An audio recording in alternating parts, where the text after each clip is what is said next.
Welcome to this episode of the Customer Centric Retailing Podcast. This is Anil Patel, founder and CEO of Hotwise Commerce. In this podcast, we discuss e-commerce, omnichannel technology, pre-order management, brick and mortar operations, retail culture, innovation, and how all these elements come together to create customer-centric retailing. Join us to hear the brightest minds in the retail industry share their experiences and thoughts on the most relevant topics today. Today, we have a very special guest, Worth Darling, Senior Director of Innovation and Technology at Vans. Welcome, Worth. How are you today? I'm very well. Thank you so much for having me. Awesome, cool. So, Worth, we know that you've been doing a lot of exciting things in the last 20 years or so of your career. Please tell us about your career path from beginning or everything you did all along till today. Well, I'm not sure it's been a full 20 years, but yeah, I'll tell you a little bit about my career journey. So I'm originally from Canada, actually. I'm now living in Southern California, working at Vans. But again, I'm from Canada, and I started my career actually in the field of accounting and auditing. I worked at Ernst& Young for 3 years. I became a chartered accountant. Um, Really great start, to my career path to build a lot of important foundational skills. But I found that I was interested in other things and was able to make my way from Ernst& Young over to Adidas as my next step. I moved to Germany at the time and essentially went on a journey at Adidas, starting actually in external audit, so it was somewhat familiar to my previous career. But then I was able to move into the world of retail after a couple years of external audit. And through that step into the world of retail, I went on a really crazy journey to be at the forefront of all of the things that have kind of emerged over the past 10 years. I was involved in standing up omnichannel retailing at Adidas. I was involved in, leading the charge to create the first flagship stores for Adidas. Led a newly established team focused on in-store experience, which is something that's, gained a lot of focus and trend over the last few years. All of that then kind of culminated into the move to Vans, where I took on the role of retail innovation, which has since expanded to include innovation, technology, and omnichannel. So again, the common red thread there is that I've been on a career journey that's been very much associated with kind of pioneering the new things that are happening in the industry, into the brand, and then helping to stand them up, operationalize them, and then I kind of, move on to the next big thing and help do the same there. Wow, this is exciting because, really, it's a perfect timing, right? Because you've been working on this all innovation and customer experiences for modern day. Like we started all this digital evolution in last since the Amazon came in, and but you've been working in the all these flagship stores and bringing in all this technology and innovation in the retailing. And then we got this whole pandemic situation coming in. Even though before 2019, having all these innovative technologies in the store was novelty, there were not many retailers using it so much. But with pandemic, a lot has changed. The customers have now evolved. They are more using digital as a channel of communication with the customer, with the retailers. So there's a lot changed since the pandemic.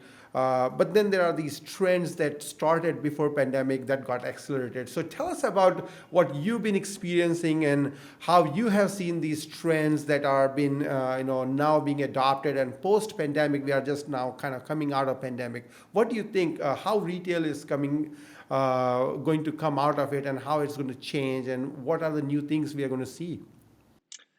Yeah, I mean, I think the obvious starting place for this answer is that the pandemic has fueled the shift to consumers to more digital modes of shopping, as you touched on, right? We've seen, um, consumers move to digital for the first time.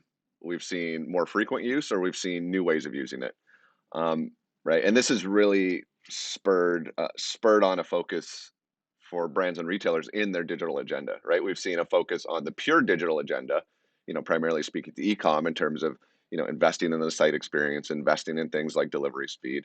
But we've also seen a focus on the omni-channel agenda, which brings the stores and the site together. For example, leveraging the store to create more fulfillment options. Um, but again, that's kind of the obvious starting point. I hope that's pretty clear for everybody by now. Um, that said, it is worth keeping in mind that as we start to see a return of traffic and purchasing to stores, um, let's not get mistaken. The shift to digital is still happening, and that is still an inevitability that we're on. So it's important to, although that trend kind of jumped, and it's settling a little bit, it's still there. It's still happening, and we all still need to be keeping that in mind. But building off of this, and maybe a little bit more interesting, what I've seen is kind of this growing polarization between the big, mighty digital players like Amazon and often the smaller, more physical, more human players. Think like a Trader Joe's, right? Amazon is specifically bearing the flag for a fully digitized future where the human is automated out of most processes, all in the name of efficiency, right? And all of this in an order to offer the most convenient shopping experience. And what's more is that Amazon, with having so much market share, that they can single handedly redefine customer expectations for convenience, right? I'm sorry if you think that anything less than free next day shipping will be tolerated by consumers in 5 years from now. And what this is leading to is everyone chasing Amazon, right? And all of these new convenience based services becoming commoditized. And then the rest of the industry needing to invest to keep pace, right? And on and on. But on the flip side of this, right, as all of this kind of digital revolution happens, there's an opening up of a counter movement, right? That's kind of going back to the deeply physical and human experiences. And again, think about Trader Joe's as a good example of this. I think health and beauty brands also do a great job of this. The Body Shop comes to mind, right? And this is an opportunity for brands and retailers, particularly those, I'll take Vans as an example, that have a history which is rooted in physical and human experiences, to really over-index their consumer proposition, based on these unique advantages. Of course, you still need to invest in these convenient-based services as they become commoditized, but the idea is to kind of copy and follow in this space, and then lead and differentiate in the physical and human space. So I think that's a really important trend which is playing out and provides some really interesting ways to kind of strategize how you show up, how you want to pace your investments in the digital space, and kind of balance those two equations. Wow, definitely, I agree with you because finally, as a human, when we go shopping, it is about the experience. There are few things that we really want to get as soon as possible, and for that, Amazon for me is also kind of go-to place. If I want to buy a certain thing which is very utilitarian, I don't need to think about it. I've already purchased 10 times. It's easy to place an order on Amazon and get it delivered.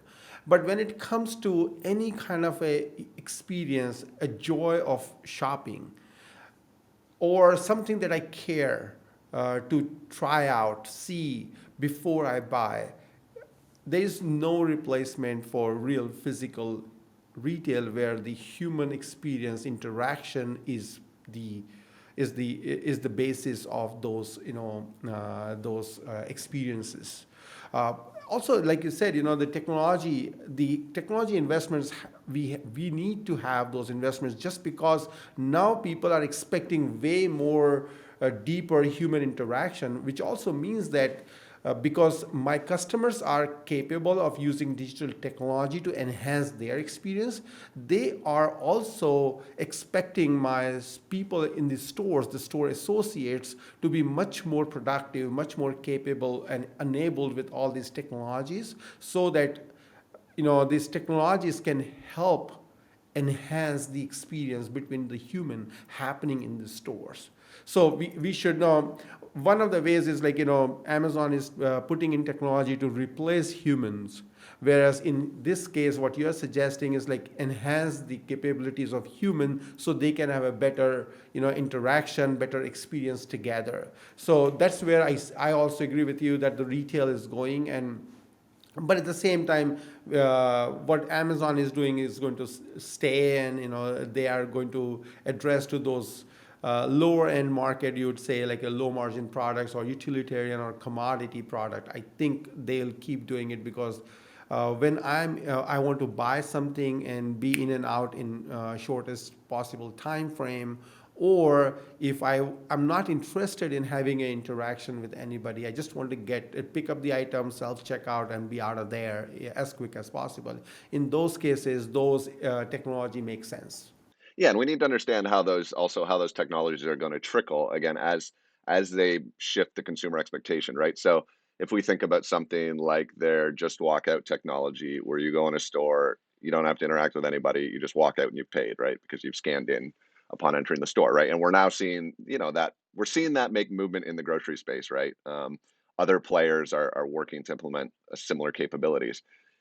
If we take a long-term view of this, I'm I think it's an inevitability that this is expected when you walk into a Vans store at a mall. Not in 5 years, maybe in 10 years, where you're just not going to want to get in a line to pay for something. Not because you're anti-human, but let's be honest, like there's just an easier way to do that, right? So again, these things are going to hit us. We're not going to invest first on these. We're going to invest near the later end as they become somewhat commoditized. But eventually, we're going to need to invest, or the consumer is just going to be like, "Well, I'm not shopping with you." But we need to again look at all of the dimensions of the experience in the store, and again continue to look at how we accentuate the human and physical side while carefully making these investments in technology, in line with the consumer expectations. Yeah, I agree. So, like, in fact, these technologies, like innovation and technology, bringing those things in the store is much easier said than done, actually, because like buying software and putting it in the computer is it doesn't take it's not a rocket science. It doesn't take a whole lot of work. What really takes an effort is getting it up and running in the store, getting people to adopt it, getting your customers to use it. Today, when we are talking a lot about omnichannel and omnichannel strategies, we know that customers are browsing on their phone all the time, and when they come to the store, they already have made up their mind what they're going to buy and all those things. So there's a lot going on there, and you also talked about that there is this omnichannel strategies have taken priority in retailers, the things they are going to address as they are passing through pandemic and post-pandemic. One of the things that I see is really a table stakes at this point is buy online, pick up in store. Again, the same thing. Even though it's really simple, if I place the order, why can't you get the order ready in like half an hour, 1 hour? But there's a lot goes on in there. So tell us about like how are retailers dealing with this whole rollout of buy online, pick up in store? Even though for me it's simple, but like from a retailer's point of view, tell us more about like what do you think how retailers should be dealing with this new processes in their stores and implementing this technology. Yeah, what's interesting is there's an annual omni-channel leadership report that comes out that reviews about 250 brands and kind of does a benchmarking of who has what capabilities. And if you go from pre-pandemic 2019 to 2020 to 2021, BOPIS, for example, has gone from I don't know what it was at, maybe 30 to 40% to over 50% now, right? So it's more than half have now implemented this, right? And the pandemic really spurred a lot of that on. We at Vans turned on BOPIS during the pandemic. That's when we, push came to shove, and it was time to make that investment. Right. So it's, coming back to this idea of something becoming commoditized in a basic consumer expectation, it's there, right? So kind of point number one is it's time. If you're still thinking about it, you're late to the game, right? So that's point number one. Um, the other thing to understand is that when we think about the omni-channel journey, and again, omni-channel kind of means a lot of things, but the journey really does kind of start with the core capabilities of buy online, pick up at store, and ship from store. That's kind of like your entry level suite of omni-channel foundation that you implement. And it's so important to do it because just a wealth of organizational learnings come from it. It'll start pointing out things you weren't even thinking about, that, dots that need to be connected to really become a more connected, omni-channel brand or retailer in terms of a single consumer proposition. So it's really important to get that journey started. And then again, BOPIS is kind of your entryway into getting that journey started. So that's kind of reason number two to get into it. Once you're clear that you're getting into it, um, there's a lot of things that need to be considered, right? You're going to need to understand your technology at play, right? The certain technology enablers that are needed, whether we're talking about having that cross-channel view of our inventory, whether we're talking about having a real-time inventory view and also inventory accuracy, right? You want to be in a decent shape across kind of each of those three areas. And again, that requires, the enabling technology.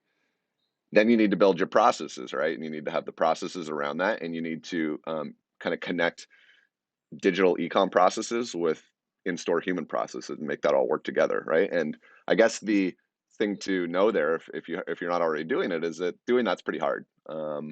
It's hard to calibrate across two separate divisions that have different leaders and say, hey, this team wants to do this, and that's aligned here, and we're going to make it happen.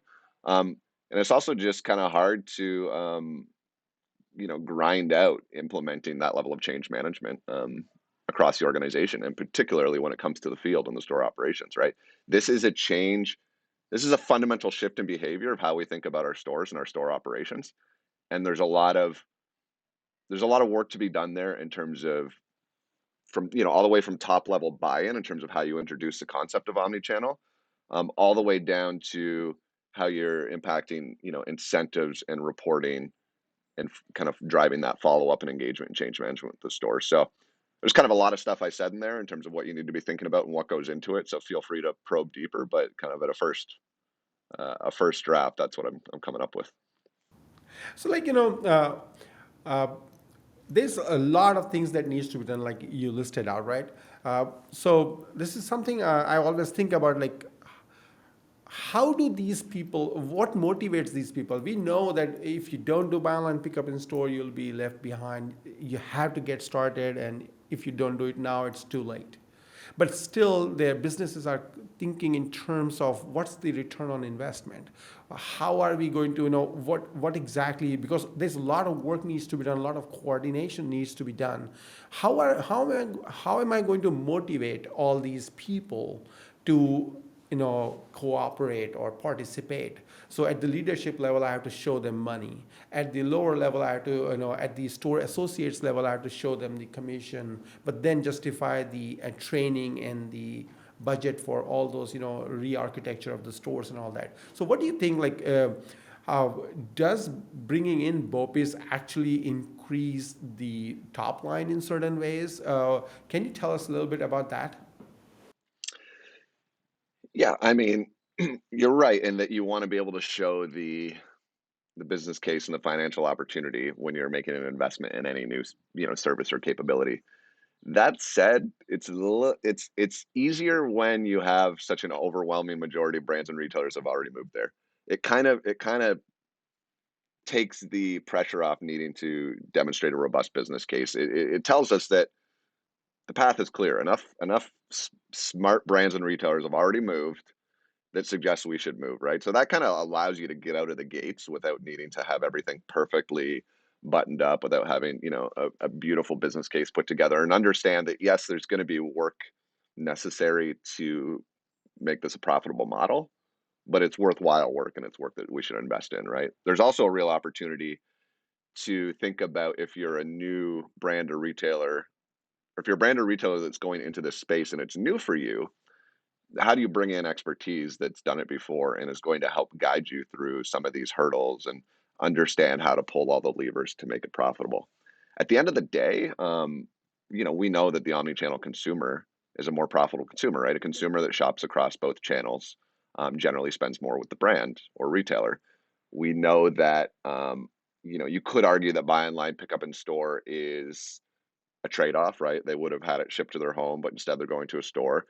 We have seen, and some of the data is out there from the larger retailers, that there is incremental business drive through things like pickup in store and curbsides, right? So there is, that benefit is driving incremental business, driving new consumer acquisition. But again, even if it is a trade-off, what we see is that the consumer that comes to the store, there's a percentage of them that buy more, right? So that ladders into it being, a greater opportunity. And then there's value in having your product centralized for pickup versus having to ship it in terms of the model. So there's a lot of levers there that all pay into this being a valuable proposition.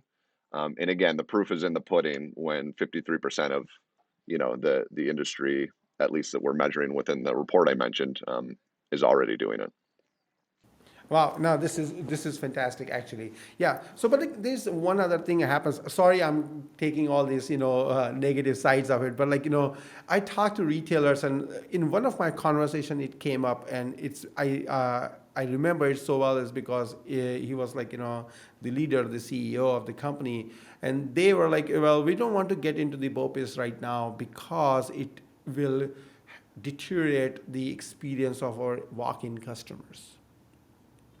So there's this, concern that retailers have that if we introduce this additional workload in the store, then the experience of the customers that are walking in might hurt. What do you think? Do you have a quick tip that for these retailers, like so they can take that leap of faith? Right. Well, imagine 10 years ago, there were retailers arguing that e-commerce was a distraction from the core retail business, right? And look at it now. Seems kind of crazy to think that that was a debate happening, 10 or more years ago. One of the big reasons why e-commerce was developed in a silo and actually created a lot of friction um, kind of in the pre-omnichannel era. So it sounds like the conversation's repeating itself with BOPIS. Again, we've talked about the fact that it's a service that's become commoditized. Um, and that alone should be quite weighty in terms of the consideration. Um, but the reality is, yeah, if BOPIS isn't set up correctly, there is absolutely a risk that it will negatively impact the in-store experience for the walk-in consumers.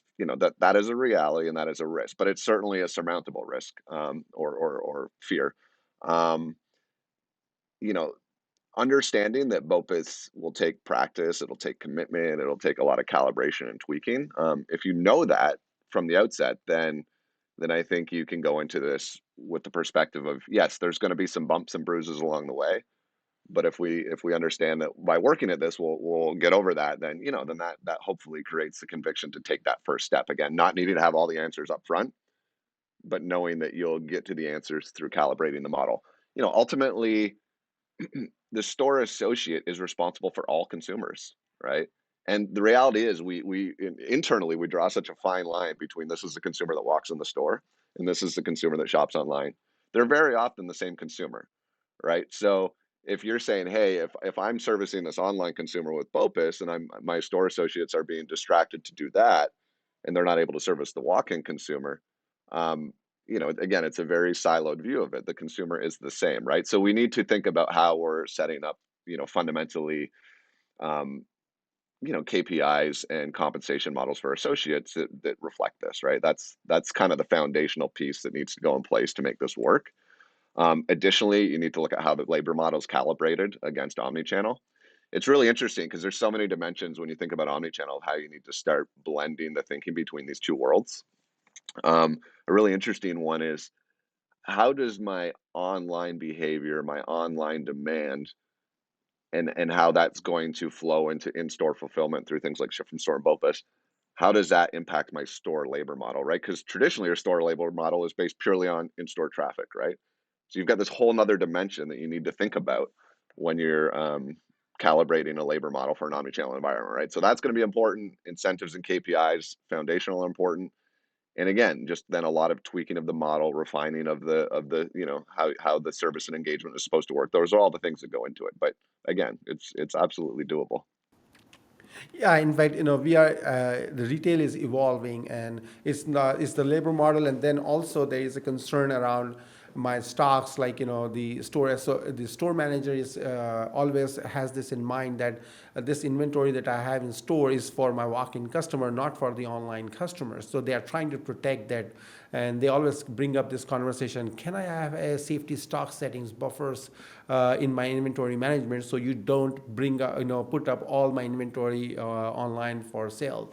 So really, I think one of the things that we could be considering when we are planning inventory allocation or the labor allocation to the store and the time for the associates, what they are doing is they should be taking into account the online traffic from that region. Like if you have a store in certain city, what is the area? How big of an area is that store going to serve?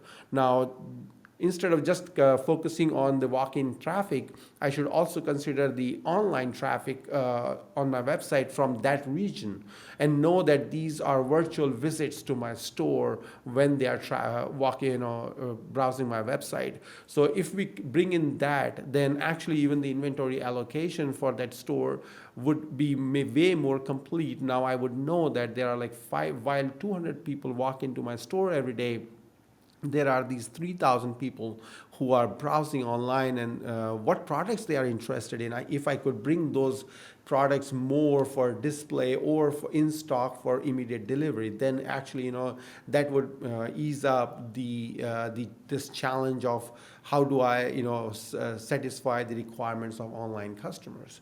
Then the other thing is, like, because we are already dealing with this, like you said in the earlier, that if you cannot deliver the item next day and mostly for free, you are going to have hard time competing in this market. The inventory in the stores is a really effective way of delivering item to the customer as soon as possible, pretty much like next day deliveries. But for that to be done, we need item in stock in the store. Again, when we are projecting our inventory for those stores, if we keep in mind my online traffic, then I would know how much to store, how much stock I should be keeping, and if the inventory and the labor model is properly calibrated, if it is done right, then actually my stores would be more ready for today's era, where there is not to the stores. People come to the store physically when they drive to your store, but then you bring the store to the customer on their phone. And in fact, today the time has come when retailers have to bring their store to the customer first. Only then customer will come to your store. Yeah, you're absolutely right. The way you're talking about it is kind of the current wave of evolution we're going through now, and it's probably even bigger than the first wave. The first wave was significant in the fact that it said, "Hey, let's knock down the wall between those two silos," but it was straightforward enough, I would say. What you're talking about is a big shift, one that yields tremendous is going to yield tremendous return, and it's really going to separate the winners from the losers. But it's going to be a hard journey to go on. I know, but yeah, let's coming back to the buy online, pick up in store. I really want to have this episode bring in so much information, particularly because you've done such a successful buy online, pick up in store experience for. So if I can bring some of those tips for the audience, that'd be awesome. So the other one is, like, even though we might have do lot of good technology in place and a lot of things to ensure that the inventory accuracy is pretty good, but still, the reality is that the customer might place a buy online BOPIS order, but when the store associates goes on the shelf to find that item, the item may not be there, or it might be damaged, and for some reason I cannot now fulfill the BOPIS order. So what do you think are the scenarios, like how can we gracefully handle such odd cases where I have to now give customers some alternative for, because I'm not able to fulfill their order. Yeah, I mean, for context, I've worked at Adidas and Vans, and have been part of the omnichannel journey there. Branded retailers, I would say, are not the pack leaders in omnichannel services. So, I spend a lot of time researching buy online, pick up a store, and have experience. But the real experts are the department stores, the big box retailers. Um, but again, happy to share my perspective on it. So, when it comes to cancellations, I mean, step one is trying to avoid cancellations before having to figure out what to do about them, right? And you mentioned already, um, a big lever that you can pull is safety stock, or you can increase your safety stock, right? So it requires two or three is showing on hand before that product is made available to be ordered for buy online, pick up in store. The flip side of this is that when you increase your safety stock, you decrease your BOPIS sales because there's less available to order, right? And so really what you want to do there is calibrate between safety stock, against your inventory accuracy, and what the cancellations versus fulfillment rate is going to be, right? And each retailer needs to kind of fine tune that to their own taste. Another thing to consider, and that's probably your biggest opportunity around cancellations, um, other than making sure you have a really accurate and real time inventory picture. But that's a more of a foundational journey in terms of tactics that you can pull. Um, the other thing is how quickly does a store associate respond to a BOPIS order that comes in, right? If a BOPIS order comes in and then it takes 24 hours to get to that order, that's a 24-hour window that a consumer that could walk in and buy that same product, so that when the consumer does get to it, oh, it's no longer there. It was there, and then it took 24 hours and it's gone, right? So there's an opportunity to get to more of a real time kind of picking and fulfilling of those purchase orders, which on one hand is going to be appreciated by the consumer, right? It's going to allow you to drive a stronger promise on your website to say, hey, this will be ready. The best in class retailers are working at getting that down to 30 minutes, right? Hey, this will be ready in 30 minutes. They're pretty much checking in real time. That requires a different labor model, and it's certainly more intensive in terms of the expectations of the store teams, but it will not only improve the consumer experience on the front end, but it'll also reduce cancellations. So again, what are the levers we can pull to decrease cancellations is a big thing to focus on. But the reality is, higher cancellations are an inevitability of omnichannel, right? Stores are just not the same as DCs, at least not yet, when it comes to things like inventory accuracy and fulfillment.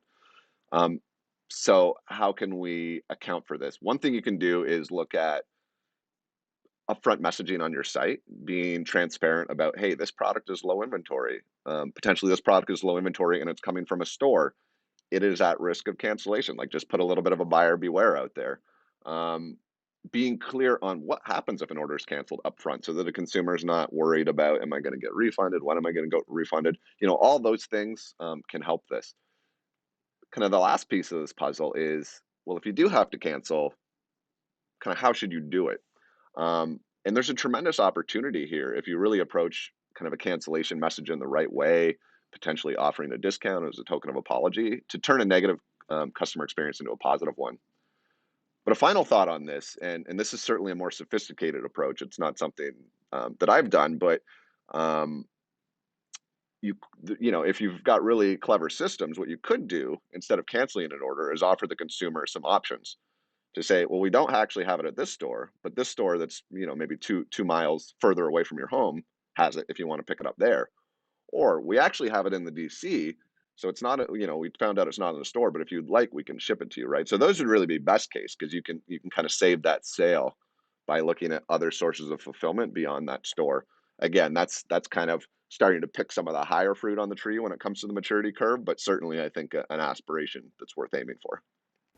Awesome. Really good tips, because definitely, BOPIS is such a new thing for retailers that these details that you have provided, the tips you have provided are going to be a valuable information that I'm sure the community is going to appreciate. The other topic that really I want to talk to you about is the layout of the store, particularly like where when the customer walks in, how deep in the store you want them to come before they actually can get their hands on their order. So, like, do you want them to come in deep into the store, maybe because you want the customer to experience the store, interact with the associate, maybe give them an opportunity to buy something else or whatever. But then there is another strategy that retailers could adopt, or few of them have adopted, which is like bring the BOPIS delivery to the front of the store, because maybe the customer is not interested in spending too much time in the store and they want to get in and out very fast. So, what do you think? What is your recommendation, especially for specialty brand retailers like Vans and many others who, you know, so like, what do you think about it?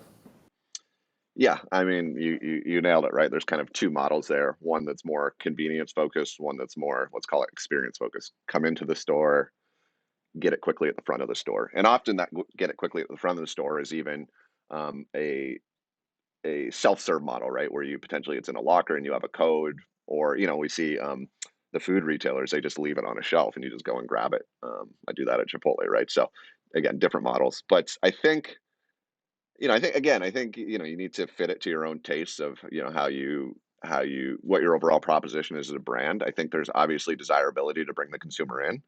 Um, I think it's a real opportunity to insert the staff into the process. So whether it's at the front of the store, the middle of the store, or the back of the store, to really make sure that it's a serviced pickup and not a self-serve pickup. I think that's a real opportunity for branded retailers that really invest in their associates as brand ambassadors, right?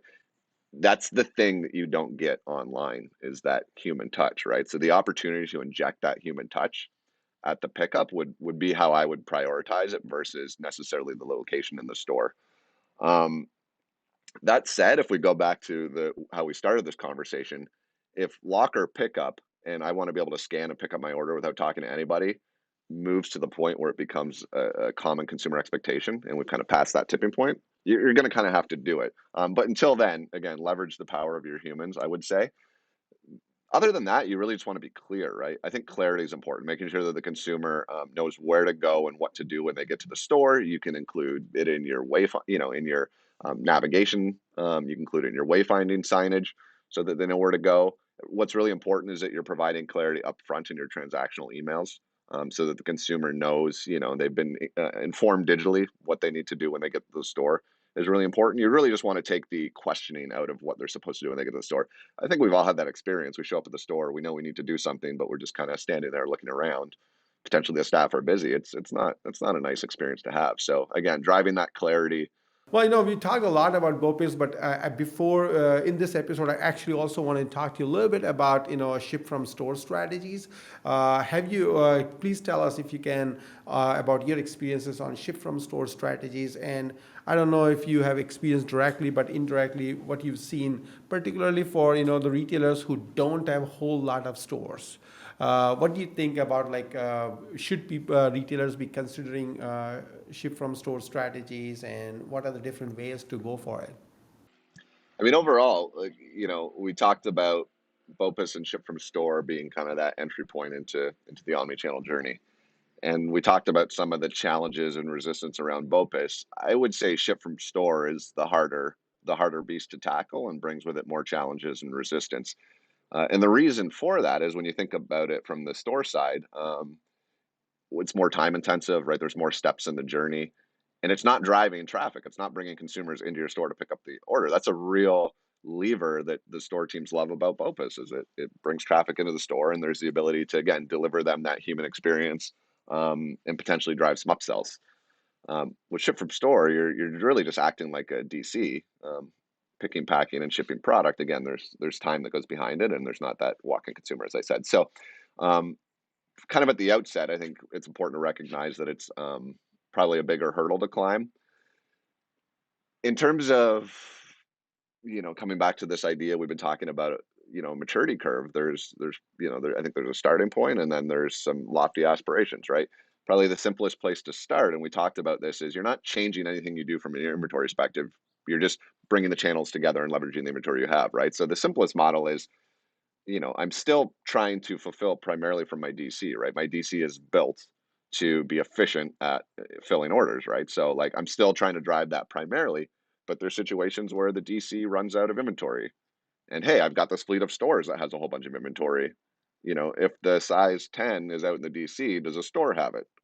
And then if the store has it, well, let's use it to save that sale, and let's ship it to consumer. Right? That's probably your starting point in your entry way into ship from store. Um, but again, if you think about some of the opportunity, and you touched on this earlier, is how can we think about our stores differently in terms of where they're located, potentially how big they are, how they're located, how they're laid out, and most importantly, how they're assorted. And how can we start using them to drive speed of delivery? That's a bigger opportunity for ship from store. But again, when thinking about that, a lot of people default to the idea that, well, it's in many cases, ship from store is just incidentally faster, right? Like it just so happened that that store was closer to that consumer, so they got it a day or two earlier than if it shipped from the DC. But at that point, it's just kind of surprise and delight for the consumer. It's all happening after the purchase. The important thing is that that inventory is near to that consumer prior to the purchase journey, right? So that they get that messaging when they're on the site, and that's compelling them to convert, right? That's the real opportunity. And the more inventory we can get closer to the consumer, the harder you can push the messaging on the site to say, these products are going to be, next day or even same day. So that's the bigger opportunity from ship from store. We're seeing certainly the pack leaders of the Walmarts and the Targets really lean into those strategies, um, as their move against Amazon that's, pushing this through a lot of fulfillment centers. And, for those of us that are kind of further down the pecking order in the industry, I think we're all taking note of that, and our wheels are turning on, like, how could we do something like that? In many cases, it potentially going to require a rethink of the store portfolio strategy, the assortment strategy. But if you want to get to some of these faster delivery times we talked about, you know, that seems to be one of the most viable journeys to get there that we're all going to have to go on eventually. Yeah, I know. And in fact, ship from store is also a good opportunity to, be feel more confident about keeping more items in stock. Generally, like, when we are stocking up our stores, we are thinking like how many of these I'm going to sell through the season. So I don't want to be, stuck with a lot of inventory for the clearance at the end of the season, right? But with this ship from store strategy, we are also mitigating that risk, because a lot of those stock that you otherwise may not sell locally, you can ship to the customer, and that way you can consume all this inventory and sell more items at full price, and no, don't have to worry about clearance. Also, it gives us an opportunity to stock more, because uh, many times it happens. I've experienced many times that you go to the store and you try to find an item that you like in your color or in size, and that certain variant is not in stock at the store, and that's the lost sale. But let's say if the company's strategy is to use the inventory from the store for fulfilling, the online orders, then there is a motivation to have more items in stock, so that increases the probability of more walk-in customers finding what they want in stock at the store. So I think by mixing, by adding this additional ship from store role to the stores, we are increasing the probability of serving our walk-in customers much better. And in other sense also, when we talk about becoming stores a micro fulfillment center, we think that we are adding additional responsibility. But think about it, stores are actually micro fulfillment centers anyways, with the difference that customer is coming to pick up the item at the store. I'm coming to the store, browsing the item and buying the item and taking it to home. So actually the last mile delivery part is owned by the customer themselves. By by entertaining or fulfilling your online orders, all you are doing is you are fulfilling more orders from the store. Along with all those additional experience related roles, there is one of the primary role of the store is to fulfill orders, right? So I think, by adding the ship from store responsibility to the store, we are actually increasing the chances of serving more customers, which in turn means having a direct impact on top line. Absolutely. It's interesting though when you think about, you talked about just kind of that very small difference in terms of you're still fulfilling orders. In one situation, the customer's coming to you, in the other situation, you're delivering the product to the customer. Um, and the way you broke it down, it's simple, but when you think about those two different models, particularly through the lens of a branded retailer, they're very different, right? We generally are hiring for, people that are engaged to be frontline with the consumer, right? To serve that walking consumer and to have that human interaction, right? When you say, well, actually, you're just going to spend 8 hours in the back of house shipping the thing, and yes, you're delivering on the consumer experience, but you're never going to get to see the consumer. It does require a rethink in terms of how that engagement model works, and potentially how we're even hiring, right, and a divergence potentially of roles and skill sets against those two fulfillment models. Yeah, makes sense. Yeah, definitely. Now we need more runners than the front associates, basically. So yeah, there's that definitely. The labor model is going to change, and because we have this additional responsibility of fulfilling online orders that we discussed. Yeah. So well, this is great. Before we end this episode, I want to really ask this one final question to you: is like what excites you the most when you're thinking about the future of retail? Yeah, I mean, we've spent a lot of time talking about some of the core omnichannel capabilities, and they're a lot of fun, right? They're interesting. There's a lot of stuff to be worked out. They're incredibly, the journey is incredibly lucrative and important for transforming, the journey of the company. So there's a lot to it. Um, but I also talked about how, they kind of fall into those commodity buckets where that they're being figured out by the pack leaders, and then they're kind of trickling down to the rest of the industry, and the rest of the players. So I think what's potentially more interesting is what are the territories that branded retailers actually are the pack leaders in, right? Because it's not omni-channel. And if we think about that way, I kind of come back to what I talked about around this idea of polarizing, between the highly digital and kind of the highly physical. And in this space of the highly physical and leaning into the human experience, that's really a sweet spot, an opportunity for a brand like Vans. Former employee, I worked at Adidas, and I think there's just kind of this really interesting dynamic at play that I've been curious about and kind of exploring. Because another trend that's kind of been brought to light through the pandemic, you talked about trends being in play and then kind of getting a focus through the pandemic, has been this focus on local, right? We've seen local get a lot of attention as we've rethink about our communities and what's important to us through the lens of this pandemic. And I think what we're also realizing as the world becomes digitized, it becomes somewhat standardized, right? And this model of creating kind of a store that can just copy and paste, that becomes just this standard, the standard execution across every store you have across all, the whole world. I'm not sure that that's kind of relevant for the next phase of the retail journey. On one hand, it doesn't necessarily differentiate highly against the digital proposition.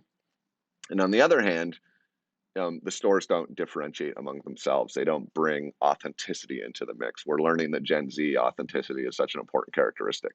Um, so how do you enable, each store to be somewhat unique, personalized, localized, to be an authentic experience? And global brands really struggle with this because they work on a kind of a centralized and standardized model.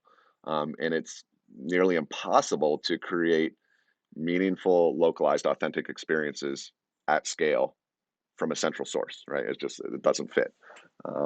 So if we bring it back to the opportunity around humanity, I think the secret sauce is specifically in the humans that work in that store. They are the local, individual, authentic lifeblood of that specific store, right? So how can we start looking at pivoting to more decentralized models with the right guardrails in place that really empower the store associates to put their fingerprint on the store experience and bring it to life, again, authentically and through a local lens.